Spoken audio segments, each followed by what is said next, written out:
Buenos días, ¿cómo estás? Qué hermoso tiempo de adoración hemos tenido en esta mañana y quiero invitarte a que compartamos la cena del Señor. Quiero invitarte a que tomes el pan y el vino, que las personas, que los jefes de familia tomen el pan, el vino, y quiero compartir lo que dice Primera de Corintios, capítulo 11 al respecto. Dice el versículo 23: pues yo les transmito lo que recibí del Señor mismo. La noche en que fue traicionado el Señor, Jesús tomó pan y dio gracias a Dios por ese pan. Luego lo partió en trozos y dijo: esto es mi cuerpo, el cual es entregado por ustedes. Hagan esto en memoria de mí. De la misma manera tomó en sus manos la copa de vino después de la cena y dijo: esta copa es el nuevo pacto entre Dios y su pueblo, un acuerdo confirmado con mi sangre. Hagan esto en memoria de mí todas las veces que la beban, pues cada vez que coman de este pan y beban de esta copa, anuncian la muerte del Señor hasta que Él vuelva. Compartir la cena del Señor es un privilegio. Compartir la cena del Señor es algo que hacemos cuando nos reunimos como iglesia. Y en este momento, de forma providencial, podemos compartir la cena del Señor en casa. De forma providencial significa que aunque no compartimos regularmente la cena del Señor en casa, porque es una ordenanza que tenemos o que cumplimos cuando estamos juntos como iglesia, en este momento podemos hacerlo con familias, unidos a través de esta transmisión. Así que quiero invitarte a que tomes el pan y tomes el vino. Y vamos a orar y decimos: Señor, te damos gracias por tu amor. Acabamos de leer que Jesús, la noche en que fue entregado, tomó el pan y dio las gracias. Y después lo partió en trozos y le dijo a sus discípulos: este pan es mi cuerpo que por ustedes es entregado. Señor, te damos gracias porque tú te entregaste por nosotros en la cruz. Porque tú, Señor, entregaste tu cuerpo para que fuera molido por nuestras transgresiones. Y hoy tenemos perdón de pecados. Y después de haber comido, después de haber cenado, tomó también la copa y dijo: esta copa es el nuevo pacto, es un pacto que es hecho entre Dios y su pueblo y es confirmado en la sangre de Cristo. Señor, gracias por ese nuevo pacto. Gracias, Señor, por el perdón, por el amor, por la gracia, por la misericordia. Gracias, Señor, porque hoy como familia, Señor, podemos disfrutar del pan y del vino, Señor, que nos recuerdan el pacto, Señor, que tenemos contigo, que nos recuerdan el pacto en el cual vivimos, Señor. Padre, gracias porque tú eres tan bueno y tan fiel. Por eso en esta mañana comemos del pan y bebemos de la copa con alegría. Y quiero invitarles a que allí en sus casas puedan comer el pan y beber de la copa.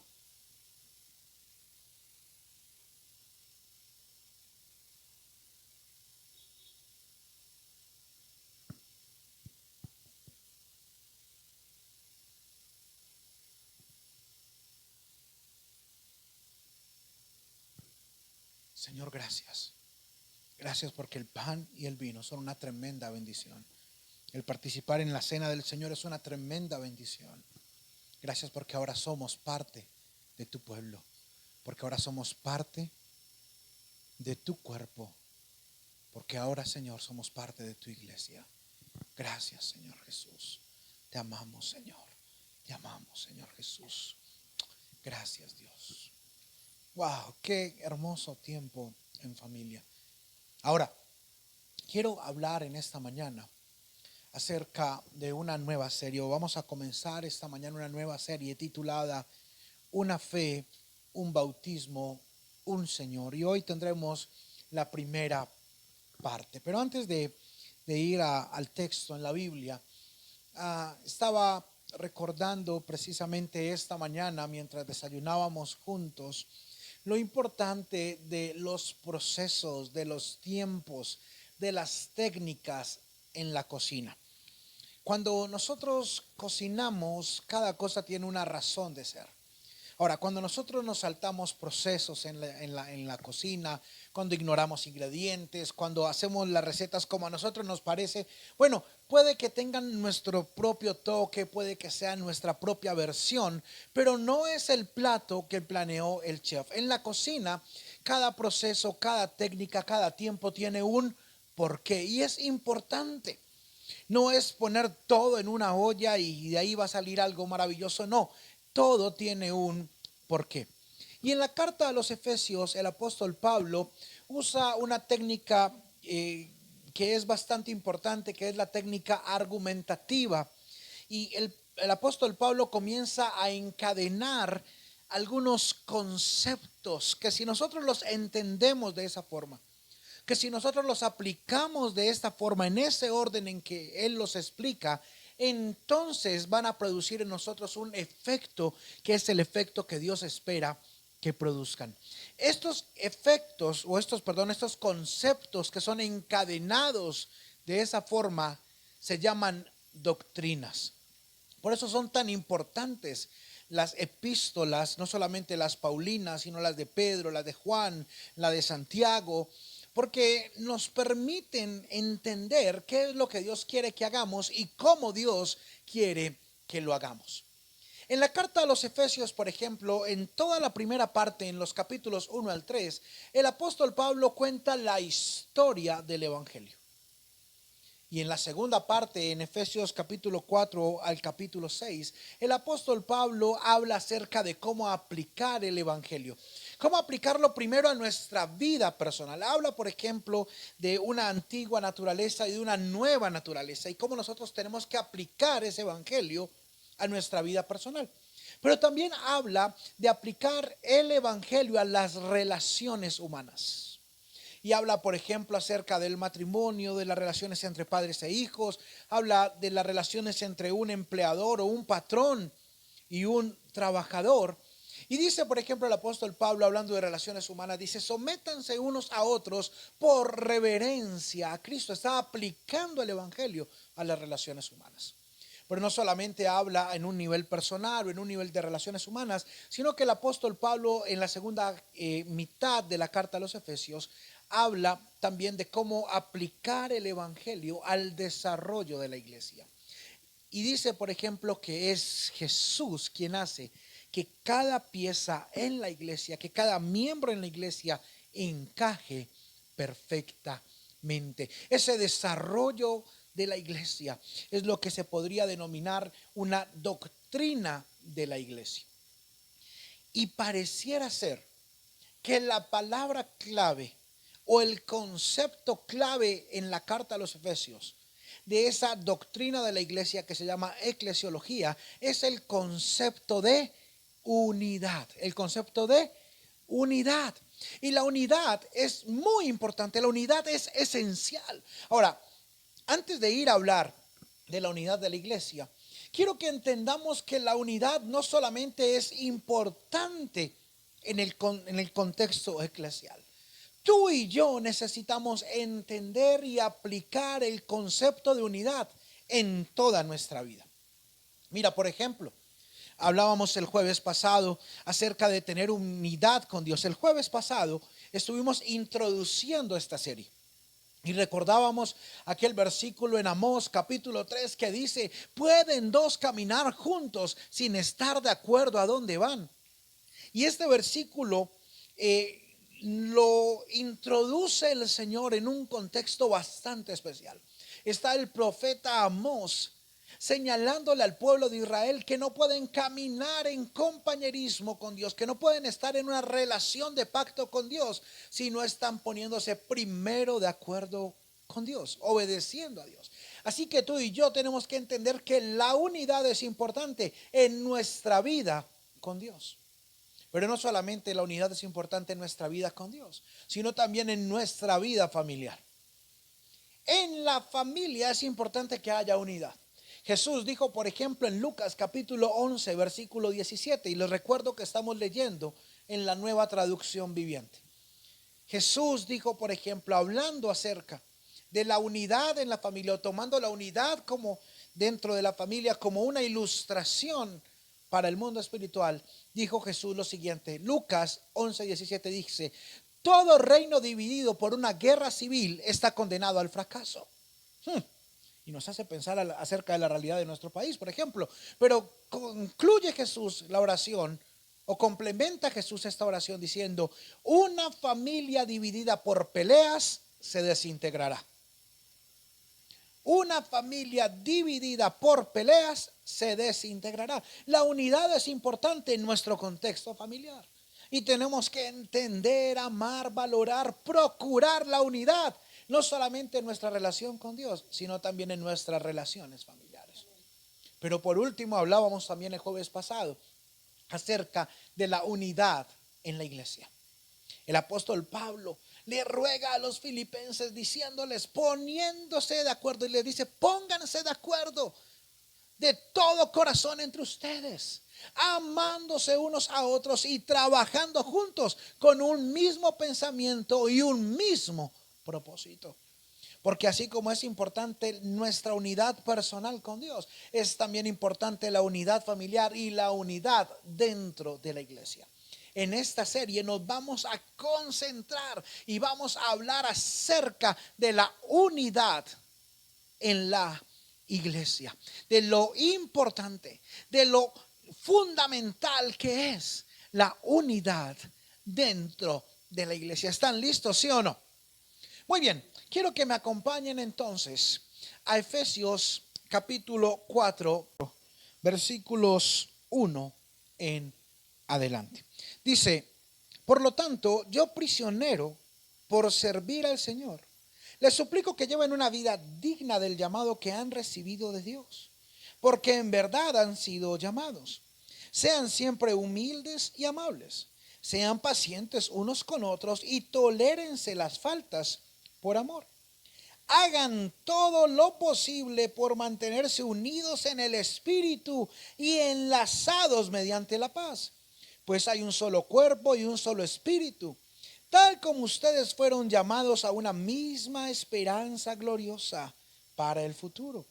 Hay un solo Señor, una sola fe, un solo bautismo y un solo Dios y Padre de todos, quien está sobre todos y en todos y vive por medio de todos.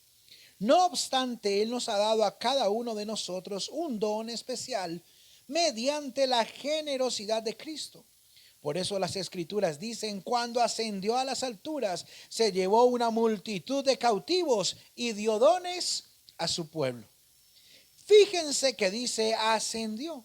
Sin duda eso significa que Cristo también descendió a este mundo inferior. Y el que descendió es el mismo que ascendió por encima de todos los cielos, a fin de llenar la totalidad del universo con su presencia. Versículo 11, lea conmigo. Ahora bien, Cristo dio los siguientes dones a la iglesia: los apóstoles, los profetas, los evangelistas, los pastores y maestros. Ellos tienen la responsabilidad de preparar al pueblo de Dios para que lleve a cabo la obra de Dios y edifique la iglesia, es decir, el cuerpo de Cristo. Ese proceso continuará hasta que todos alcancemos tal unidad en nuestra fe y conocimiento del Hijo de Dios, que seamos maduros en el Señor. Es decir, hasta que seamos a la plena y completa medida de Cristo. Señor, te damos gracias por tu palabra y te pedimos, Señor, que hables a cada uno de nosotros en esta mañana. Te queremos pedir, Señor, que nos retes. Te queremos pedir, Señor, que nos alientes. Te queremos pedir, Señor, en esta mañana que tu palabra nos sirva como guía y que, Señor, sobre todo seas tú uniéndonos. En esta mañana recordamos las palabras de Jesús cuando oró por allá en Juan capítulo 17, pidiéndote a ti, Señor, que nos unieras así como tú y el Hijo son uno, que nosotros podamos ser uno en ti. En el nombre de Cristo Jesús. ¿Cuántos pueden decir amén allá en sus casas? Muy bien, nosotros necesitamos la unidad. La singularidad es buena, claro, El apóstol Pablo habla en un nivel singular, dice, no obstante repartió dones a cada uno, pero la singularidad se vuelve relevante en la medida en que aporte a la colectividad.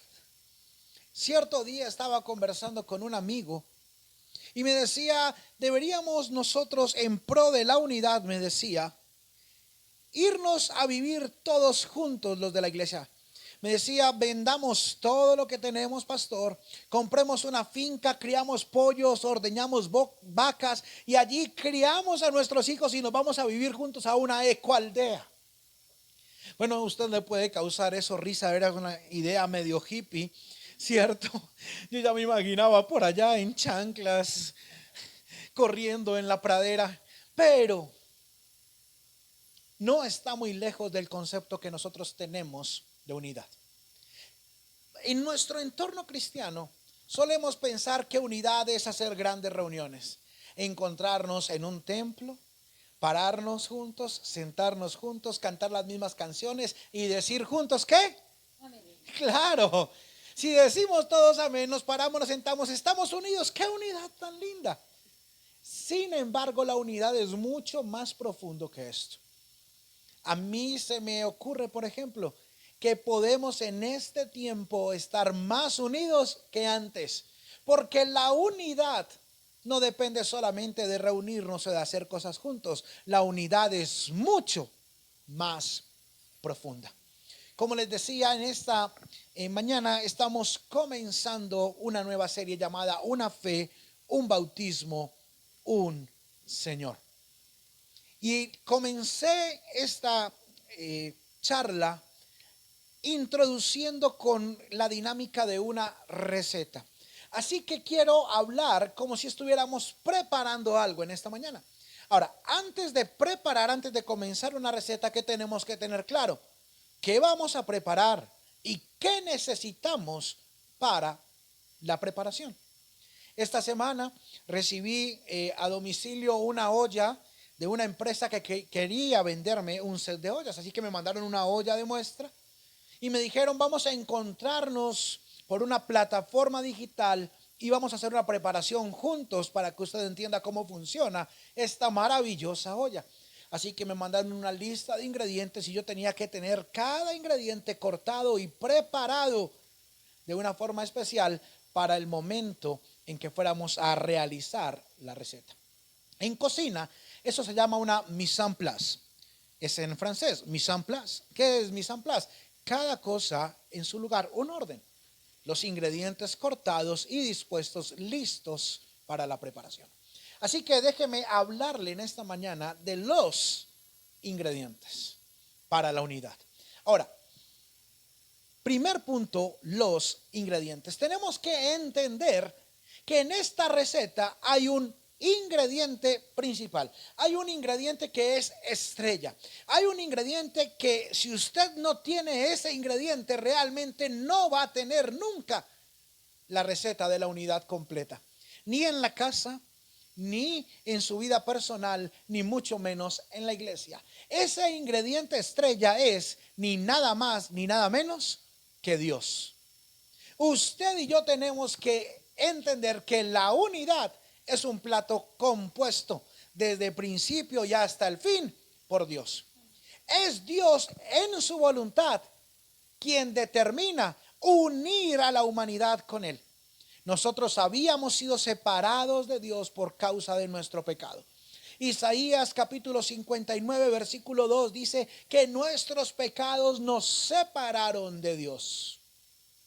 Sin embargo, es gracias a la iniciativa divina, a la buena voluntad de Dios, que Jesús va a la cruz con el único objetivo de volvernos a unir con Dios, de ponernos en una relación correcta con Él. Así que es Dios en su voluntad quien determina restaurar la unidad. Pero no solamente Dios tiene la buena idea de la voluntad. Es Dios mismo yendo a la cruz en la persona de Jesús quien permite la unidad. Y es Dios en la persona del Espíritu Santo quien nos da hoy en día la unidad. Si leemos nuevamente en Efesios, nos damos cuenta en el versículo 3, capítulo 4, versículo 3 dice: hagan todo lo posible por mantenerse unidos en el Espíritu. Y la palabra Espíritu allí está con E mayúscula, significa que es la unidad del Espíritu. La Reina Valera diría: hagan todo lo posible por mantener la unidad del Espíritu. Es Dios Padre, Hijo y Espíritu Santo el ingrediente principal de la unidad. Antes estábamos nosotros separados de Dios, pero dice Colosenses capítulo 1, versículo 22, que ahora nosotros estamos unidos a Dios, gracias a la obra de Cristo. Y esto es importante, porque estamos siendo unidos a Dios, y Dios es uno. El pueblo de Israel oró durante toda su existencia cada mañana: escucha, oh Israel, el Señor tu Dios, uno es. Y al estar nosotros unidos con un Dios que es uno, y aquí tenemos que tener claridad, nosotros no tenemos tres dioses, no, Dios es un solo Dios en tres personas diferentes: Dios Padre, Hijo y Espíritu Santo. Él es uno en esencia, pero es trino en existencia.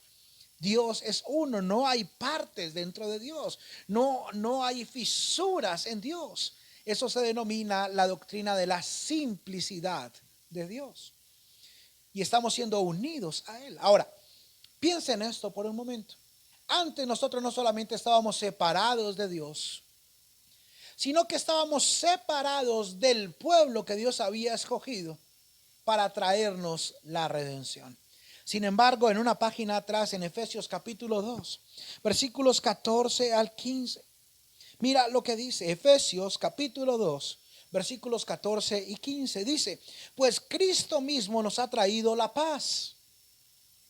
Él unió a judíos y a gentiles en un solo pueblo cuando, por medio de su cuerpo en la cruz, derribó el muro de hostilidad que nos separaba. Lo logró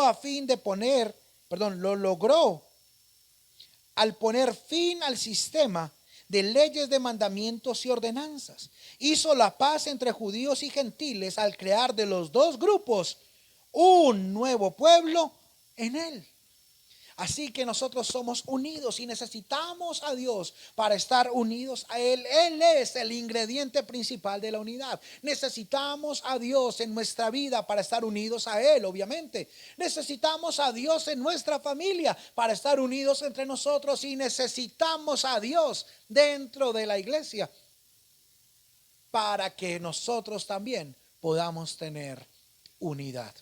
Cualquier cosa que nosotros hagamos, cualquier intento de unidad en la cual Dios no sea el ingrediente principal, es una unidad artificial que prontamente se va a desbaratar. Ahora, esta receta tiene un ingrediente principal, pero también tiene otros ingredientes. En gastronomía se llaman acompañamientos o guarniciones, y ahí entramos nosotros a jugar. Nosotros, el papel nuestro como ingredientes acompañantes en esta receta es el de resaltar el sabor del ingrediente principal, no resaltar nuestro propio sabor. Mira lo que dice Efesios capítulo 4, y vuelvo y leo versículos 1 al 3. Por lo tanto, yo, prisionero por servir al Señor, les suplico que lleven una vida digna del llamado que han recibido de Dios, porque en verdad han sido llamados. Lea conmigo versículo 2. Sean siempre humildes y amables. Sean pacientes unos con otros y tolérense las faltas por amor. Hagan todo lo posible por mantenerse unidos en el Espíritu y enlazados mediante la paz. Wow, qué hermoso pasaje. Nosotros tenemos la función de no dañar la unidad que ya Dios nos ha dado. Mira cómo dicen los versículos 2 al 3, dice: sean siempre humildes y amables, pacientes unos con otros, tolérense las faltas por amor. Wow, son actitudes que nosotros tenemos que aportar. Ahora, ¿cómo aportamos la humildad, la amabilidad, la paciencia, el tolerar las faltas por amor? Por la misma obra de Dios. Porque dice en Gálatas capítulo 5 versículo 22 que el fruto del Espíritu es el amor, el gozo, la paz, la paciencia. Todo esto es fruto del Espíritu Santo. Y no solamente dice eso allí en los versículos 2 al 3, sino que dice también hagan todo lo posible por mantenerse unidos en el Espíritu y enlazados mediante la paz. Y eso es muy hermoso. Porque gracias a la obra de Dios, no solamente podemos estar en paz con Dios, sino que podemos estar en paz los unos por los otros. Así que nuestro papel como ingredientes secundarios en esta receta depende también de la obra de Dios. Es Dios mismo quien nos ayuda a cumplir nuestra parte. Así que tenemos que orar a Dios y tenemos que decirle: Señor, ayúdame a que yo sea un agente de unidad en la iglesia. Aquí quisiera que reflexionáramos por un momento. ¿Estamos siendo agentes de la unidad en la iglesia o no lo estamos siendo? Ahora, ¿cómo entonces se cocinan? ¿Cómo estos ingredientes, tanto el principal como los secundarios, se van a confundir, se van a unir de tal forma que van a preparar un hermoso y maravilloso, delicioso plato de unidad? Bueno, lo primero que tenemos que entender es que hay un método de cocción. Uno siempre dice: bueno, voy a hacer un pollo a la plancha, un pollo al horno, un pollo sudado, un pollo a la cacerola, un pollo a las brasas, un pollo al vapor, un pollo al vacío. Bueno, hay muchos métodos de cocción. Y el método de cocción que Dios ha escogido para cocinar la unidad dentro de la iglesia se llama discipulado. Dios nos dejó un mandato y dijo: vayan y hagan discípulos a todas las naciones, enseñándoles a obedecer todas las cosas que yo les he mandado a ustedes y bautizándolos en el nombre del Padre, del Hijo y del Espíritu Santo. Nuestra labor como iglesia es ser discípulos. La visión que tenemos como iglesia es ayudarnos unos a otros a seguir a Cristo. Eso es ser discípulos. Ahora, qué hermoso, porque aunque no estemos juntos en la iglesia cantando, parándonos, sentándonos, diciendo amén, abrazándonos juntos, podemos seguir juntos. ¿Por qué? Porque seguimos siendo discípulos. Y de eso vamos a hablar un poquito más adelante.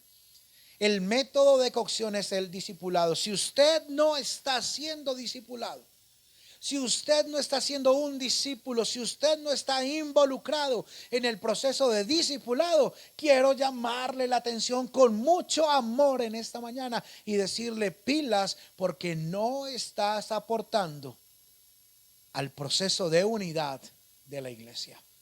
Tal vez en este tiempo te estás sintiendo solo, apartado, desatendido. Es tiempo de unirte a un grupo de discipulado, porque a través de los grupos de discipulado es como somos pastoreados, cómo somos atendidos en nuestras necesidades, cómo somos escuchados, cómo tenemos relaciones, y todo esto es vital. Ahora, no solamente tenemos un método de cocción, tenemos utensilios en la cocina, tenemos cuchillos, cucharones, cucharas, trinches, tablas de corte, espátulas, son utensilios. Y los utensilios los utilizamos de acuerdo a la preparación, de acuerdo a la receta y de acuerdo al tiempo de la receta. Asimismo, para la receta de la unidad tenemos utensilios. Por ejemplo, esta conexión o esta transmisión por Facebook Live, lo que hacemos en WhatsApp los jueves, los devocionales en WhatsApp, el utilizar la plataforma Right Now Media. Todos estos utensilios son variables, son herramientas que tenemos. Pero lo que no es variable son los ingredientes y el proceso de discipulado. Y aquí quiero entonces ir al segundo punto, porque ya hablamos de ingredientes, utensilios y demás. Vamos entonces al segundo y último punto en esta mañana, que es precisamente la receta, el proceso como tal, la receta. Ahora, permítame leer entonces nuevamente los versículos 11 al 13 de Efesios capítulo 4. Efesios capítulo 4 versículos 11 al 13. Dice: ahora bien, Cristo dio los siguientes dones a la iglesia: los apóstoles, los profetas, los evangelistas y los pastores y maestros. Ellos tienen la responsabilidad de preparar al pueblo de Dios para que lleve a cabo la obra de Dios y edifique la iglesia, es decir, el cuerpo de Cristo. Versículo 13, lea conmigo: ese proceso continuará hasta que todos alcancemos tal unidad de nuestra fe y conocimiento del Hijo de Dios, que seamos maduros en el Señor, es decir, hasta que lleguemos a la plena y completa medida de Cristo. Qué hermoso pasaje. Nos está hablando de cómo la iglesia contribuye en este proceso de preparación. Y lo primero que dice es que Cristo nos ha dado dones a la iglesia. Cristo le ha dado regalos a la iglesia. ¿Y cuáles son esos regalos, esos dones que Cristo da a la iglesia? Pues aquellos famosos 5 ministerios: los apóstoles, los profetas, los evangelistas, los pastores y maestros. Y dice: ellos tienen la responsabilidad de preparar. ¿A quién? Al pueblo de Dios para la obra de Dios. Y esto es muy, pero muy importante, que el pueblo de Dios esté siendo preparado para hacer la obra de Dios. Esa es nuestra responsabilidad como iglesia. Y dice que ese proceso va a continuar hasta que todos alcancemos tal unidad de nuestra fe. O sea, es un proceso continuo, es un proceso que durará durante la historia de la iglesia, hasta que la iglesia tenga la plena y completa medida de Cristo. Pero avancemos un poco, entendiendo este proceso de los dones. Es importante que entendamos aquí, en este punto, que todos somos los que hacemos la obra de Dios, y no solamente algunos. Tendemos a pensar como iglesia que son los pastores, que son los profetas, que son aquellos grandes ministros los que tienen la responsabilidad de hacer la obra de Dios. Sin embargo, algo es maravilloso en este tiempo, y es que hemos entendido que tú y yo somos responsables de hacer la obra de Dios. Y cuando hablamos de hacer la obra de Dios, estamos hablando de que no son solamente algunos ungidos, algunos que tienen como una relación especial con Dios, o unos que tienen una santidad especial, o tienen un nivel superior por encima de los otros. No, sino que somos todos los que hacemos esa obra. Somos todos los que hacemos esa obra. Cada uno en su casa, en su trabajo, en su colegio, en su universidad, debe glorificar a Dios. Y esto aquí es donde se pone bueno, porque estamos hablando de que este proceso, esta preparación que hace la iglesia, hace que cada uno de nosotros haga avanzar el reino en su lugar. Que no es solamente el pastor haciendo una transmisión de Facebook. No, esto lo hacemos porque es importante ser entrenados, pero cada uno de nosotros en su lugar de influencia, en su casa, en su trabajo, en su colegio, en su universidad, donde tú estés, debes glorificar a Dios. Y es en medio de este proceso de prepararnos para hacer la obra de Dios y hacer la obra de Dios que se fomenta precisamente y se mantiene de forma natural la unidad dentro de la iglesia. Como el medio de cocción de esta receta es el discipulado, el hacer discípulos. El discípulo es aquel que entiende que no puede estar solo. El discípulo es aquel que entiende que necesita y depende de Dios, pero al mismo tiempo necesita y honra a las demás personas. El discípulo es aquel que entiende que no está llamado a caminar solo con Dios, sino a caminar junto con otras personas. Es más, entiende que está llamado a ayudar a otras personas a caminar con Dios.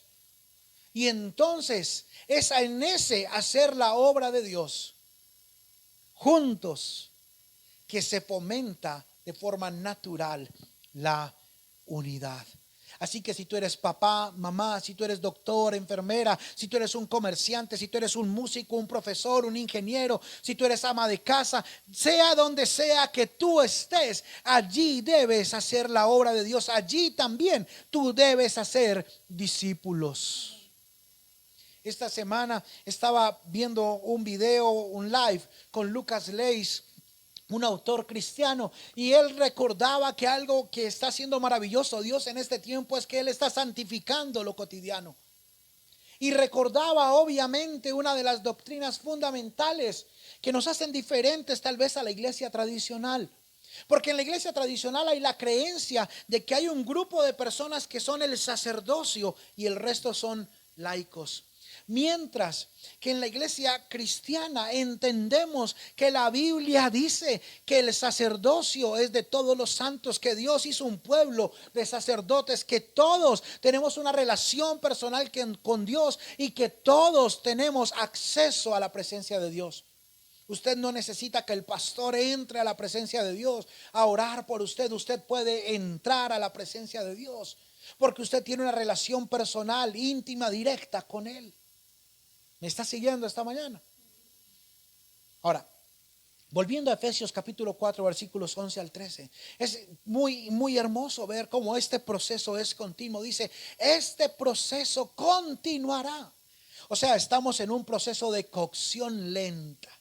Nos estamos cocinando. Eso no es una carne a la plancha que es vuelta y vuelta. Eso no es algo rápido. Eso no es una comida en microondas. No.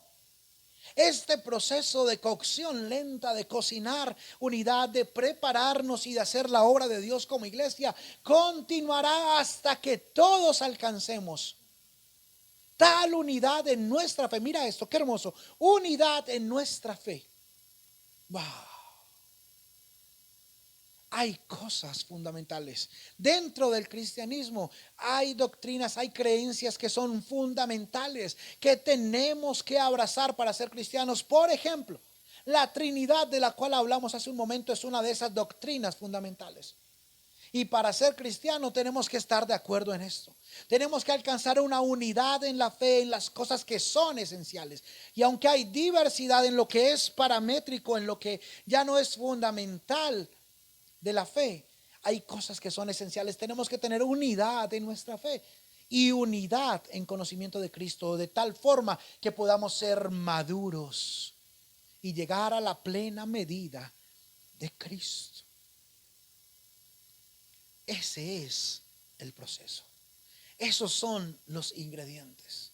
La próxima semana, el próximo domingo, estaremos entonces hablando de cómo luce, de cómo se ve, de cómo sabe este plato. Estaremos hablando de lo que produce la unidad dentro de la iglesia.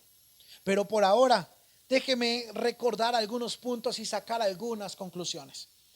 Lo primero que tenemos que entender esta mañana es que Dios es uno y que Dios hizo un pueblo para ser uno con Él. Recuerde la oración de Jesús en Juan capítulo 17 versículo 21. Jesús oró diciendo, Padre, yo oro para que ellos sean uno, así como tú y yo somos uno. Así que nosotros como iglesia debemos amar la unidad y procurar la unidad. Amamos tener unidad con Dios, unidad familiar, pero también amamos y procuramos la unidad dentro de la iglesia. Reconocemos también esta mañana que Dios es la fuente, la causa y el sustento de la unidad. Sin Dios en medio de nosotros no habrá jamás verdadera unidad. Recordamos también esta mañana que nuestra labor es guardar esa unidad, preservar la unidad, hacer todo lo posible. Y presta atención a esa palabra que utiliza el apóstol Pablo. Dice, hagan todo lo posible por guardar, por permanecer unidos. Y por último, hemos entendido que en el proceso de ser discípulos nos lleva a tener unidad en la fe y en el conocimiento de Dios. La próxima semana estaremos entonces profundizando un poco más y entendiendo qué produce la unidad dentro de la iglesia. Pero por ahora, oremos juntos al Señor. Y digámosle, Señor, gracias por esta mañana. Gracias, Señor, por el hermoso regalo de la unidad. Gracias, Señor, porque nosotros antes, Señor, estábamos separados de ti, pero gracias a la cruz de Cristo, ahora estamos unidos a ti. En tu hermosa y preciosa voluntad, tú decidiste, Señor, unirnos a ti nuevamente. Gracias al sacrificio de Cristo podemos hacerlo, y a la acción del Espíritu podemos experimentarlo. En esta mañana, Señor, te pedimos que nos unas como iglesia, que nos unas como familia también. Te queremos pedir, Señor, en esta mañana que, Señor, sea tu Espíritu Santo trayendo unidad sobrenatural en medio de nosotros. Que podamos, Señor, ser discípulos y estar unidos, Señor, en este hermoso proceso de seguirte a ti. Gracias, Señor, que no se trata de seguir a otra persona, que no se trata de seguir a una institución, a una iglesia. Se trata, Señor, de seguirte a ti y hacerlo acompañados, de tener compañerismo en la medida en que te seguimos. Te damos las gracias, Señor, por la unidad. Que cada uno de nosotros, Señor, aquí reunidos, que cada uno de nosotros allí en casa pueda ser un agente de unidad dentro de la iglesia. En el nombre de Cristo Jesús. ¿Y cuántos pueden decir ahora sí, unidos? Amén. Que tengan una feliz tarde, iglesia. Les amamos y les extrañamos. Nos vemos el próximo domingo en Facebook Live.